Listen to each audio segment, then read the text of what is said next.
வணக்கங்க. இன்னைக்கு காய் வாங்கலான்னு போனேங்க. போய் பார்த்தா நம்ம ஊர் பலாப்பழத்த குமிச்சு வச்சிருந்தாங்க. பக்கத்துல போய் பார்த்தா பலாப்பழம் இல்லைங்க. அது மாரியே இருக்க டியூரன் சொன்னாங்கங்க. ரேட்ட பாருங்க தாறுமாறு தக்காளி சோறு தான். ஒரு பாக்ஸ் $28ங்க. $28 நம்ம ஊர் காசுக்கு ரூ. 1742 வருதுங்க.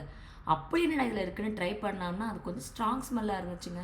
ஸ்ட்ராங் ஸ்மெல்லா இருக்கே! எப்படி ட்ரை பண்ணுறதுன்னு யோசிச்சுக்கிட்டே பார்த்தா, பக்கத்தில கட் பண்ணிட்டே இருந்தாரு. எப்புட்றா கட் பண்றாருன்னு பக்கத்தில போய் பார்த்தா, கட் பண்ணி குடுத்துட்டே இருக்காரு. வாங்குறவங்க வாங்கிட்டே தாங்க இருக்காங்க. அதுக்கு ஒரு கியூவே நிக்குதுங்க. ஏன்னா, இது சீசன்ல மட்டும் தான் கிடைக்கும் போலங்க. இது இப்ப டியூரன் சீசன்ங்கிறனால நெறைய பேர் வாங்கிட்டு போறாங்க. சாயந்தரம் அதுவும் சொல்லவே வேணாம். அவ்ளோ கியூ. அந்த டேபிள் ஃபுல்லா நெறஞ்சு வழியுதுங்க. சரின்னு சொல்லிட்டு நம்மளுக்கானது என்ன? ஒரு இளநீய குடிச்சிட்டு நம்ம பாட்டுக்கு வரலாம். எங்க வீட்டுக்காரர் அவரா குடிச்சிட்டு இருக்காரு. எனக்கு குடுக்கலைங்க. பரவால்ல அப்படின்னு சொல்லிட்டு அப்படியே சுத்தி பார்த்துட்டு ரேட்டெல்லாம் பார்த்து அசந்து போய் வந்துட்டேங்க. இந்த மாரி வீடியோஸ் இன்னும் நீங்க நெறைய பார்க்கணும்னா என்னோட யூடியூப் வீடியோ சப்ஸ்கிரைப் பண்ணுங்க. லைக் பண்ணுங்க. மறக்காம ஷேர் பண்ணிடுங்க.